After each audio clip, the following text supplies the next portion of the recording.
Hello everyone, AmyR here with Prairie Paper and Ink, and for today's video I am part of day 1 of blog hops for the Simon Says Stamp Fresh Bloom release. I'll have more info on that in my blog, but to start off with, I am using the pretty Peonies background, of course. This just had to be inked up first. So I'm using some B watercolor paper. And since the watercolor paper is 6 by 9, I just cut it in half to get 2 pieces. And to stamp it onto the watercolor paper, I just turned the stamp upside down on my desk, inked it up with clear embossing ink, and I used my anti-static powder tool on the watercolor paper. And then I just bring the watercolor paper to the stamp and press it really well with my fingers. And normally I would use detail white embossing powder here. But I was going through my embossing powders and I have the Hero Arts White and Satin Pearl, and I've had this for a long time.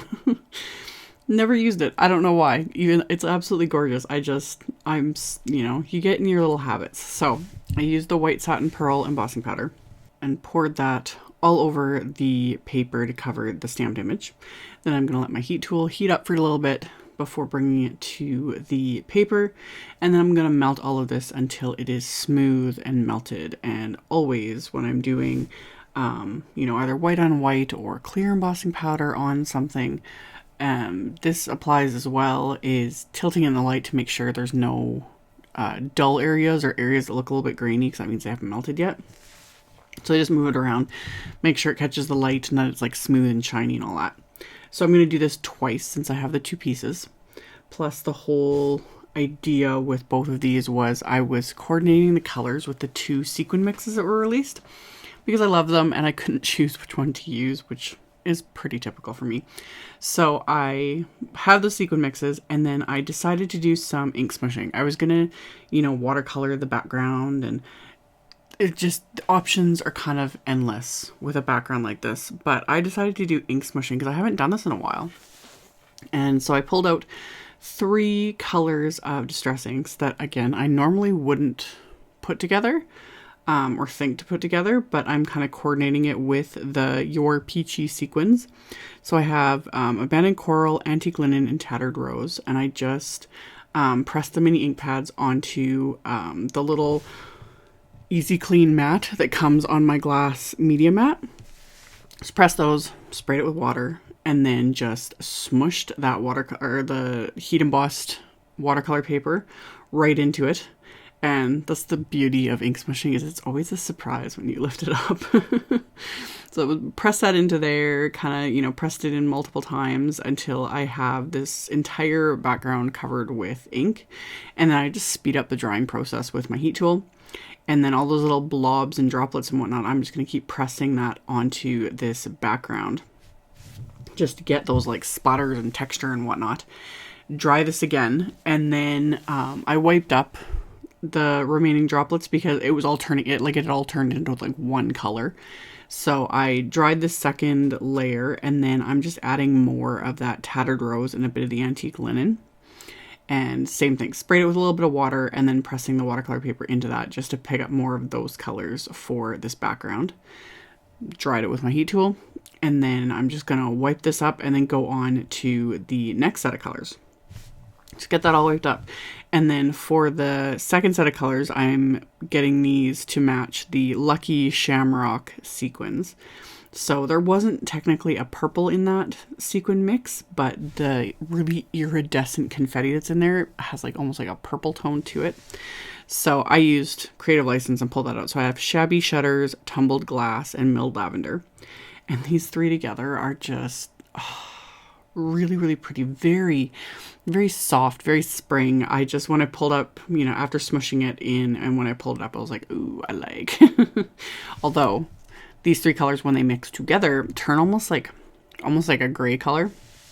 So rather than kind of reuse the droplets, I just wiped them up and then did it again, like pressed the ink pad, sprayed the water to get more of the actual colors instead of just, when it starts turning into just one color, you're not really going to get the effect that you want. So smush those into the watercolor paper again to get, there's just something, this is like the easiest technique in the world to do, and it's different every single time. So wiped it up again, added just a little bit more of the milled lavender and tumbled glass, and, you know, smooshing those onto the surface just to get that nice splatter fun effect. And that's the nice thing too about having everything heat embossed, is it does different things too. It kind of, you know, because it'll trap different areas of color. So after I got everything completely dry, I'm going to trim these down to an actual card size. So I ended up trimming them down to about 4 by 5 1/4. So I'm just going to use my Tim Holtz little guillotine paper trimmer here and just trim off all of the edges. So kind of clean everything up, trim that down.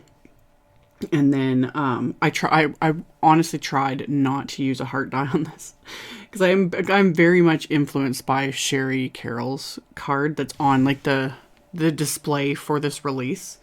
You can't miss it. It's gorgeous. I absolutely love her cards, and she just everything. I love what she creates. So I wanted to use a different die cut, but I couldn't not use the heart because it was perfect. And plus then I can use the hearts on the inside. So I used the heart from the DECO heart wafer dies from Simon, and just die cut hearts from those backgrounds and then just set them aside. For my actual sentiments, I'm using the I Adore You wafer die, and I just ran some slate cardstock through my little Xyron 3-inch machine. So now these all have adhesive on the back of them. So I ran the pieces that I needed through the machine, and then I'm going to die cut them with that little wafer die. And altogether I end up with 6 die cuts, because I'm going to use 3 layers for each card. So my standard go-to is to keep the bottom layer in the like scrap, just to hold everything in place.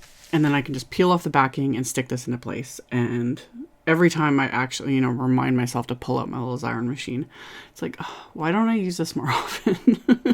It's so much easier to fiddle with. I don't have to move as quickly. You know, it's not liquid adhesive. You have a lot more wiggle room. I can, you know, adjust and fiddle, and it's not permanently adhered till you press it down. So I stacked all my layers together. So I've got 3 layers.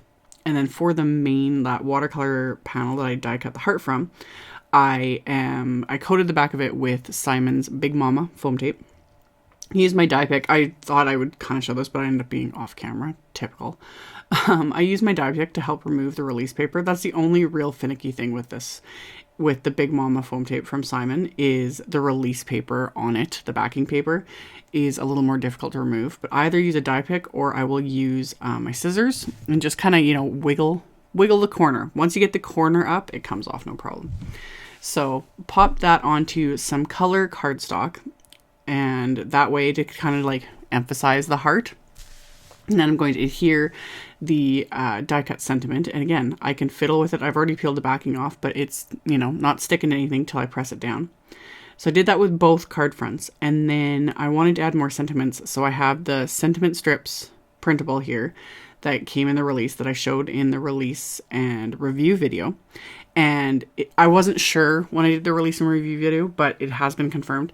These have been printed with toner ink, so you can foil them, which is awesome. I just kept these simple. I just trimmed them down and used them as is, but you can actually, you know, add some foil, run it through a laminator, and it will foil these sentiments, which is really cool. I will have to try that later. I have trouble using foil. I don't know. Things don't work for me like they do for everyone else, but the thought of these being foiled is really fun. So that's actually a really cool little thing to be able to trim down these sentiments and then, you know, run them through a laminator or a mink machine with whatever color foil you want. So I just trimmed down a few of the sentiments with my paper trimmer, and then I'm going to adhere one on the outside of each card, and then I'll adhere another one on the inside of the card. So I just kind of figured out where I wanted to put them, and then I just used a combination of Simon's Kraft tacky glue and the little pieces of the Big Mama foam tape to adhere them into place. And then those hearts I had die cut from the ink smushed backgrounds are going to be used on the inside. You could use those and make 2 more cards easily, but I have to have something on the inside of my cards. I can't not. So I'm going to adhere these panels to the card bases, which is heavyweight white cardstock, just standard A2 size cards. So once I get both of these card fronts adhered, and again, just using the kraft tacky glue because it gives me that little bit of wiggle room to kind of line everything up and straighten it out before the glue starts to set. And then I can adhere those hearts to the inside of the card with kraft tacky glue, and then adhere another one of those sentiments that I trimmed down right on top of it. So really quick and easy, and then the inside is done. No extra, thought needed. So finished off that, and then of course, I have to add a bunch of the sequins that inspired the whole color combo, everything. So after I got the inside parts adhered, I very liberally added a bunch of the sequins from these packs to each of the cards. I just poured them into one of my little magic trays here, and then put them throughout the entire card front. I really wasn't following any rules, rules of three or anything like that. I just kind of was heavy-handed, and there was such a variety in these packs that to me, I think it looked fine. So figured out where I wanted them to go, and then just used dabs of the kraft tacky glue, and I just picked them up with my little jewel picker. Another random tip people were asking, like, what do you do when it starts to lose its stick? Because it does pick up, embossing powders and anti-static powder and all that stuff, is I just wipe mine with a baby wipe, or wash it with like a little bit of dish soap and water, and that usually will remove any residue and it'll be sticky again. So that was my cards for today, and there you can see the shimmer of that embossing powder. Love it, love it. Anyway, that was my cards for today. I will have a link below the video to my blog post. There is a coupon code, there's giveaways, it's a blog hop, all kinds of fun stuff. So check that out below if you're interested, as well as links to all the supplies used. Thank you all so much for watching and subscribing and thumbs upping and commenting on my videos. I really appreciate it. And I will see you all very soon in the next one. Bye!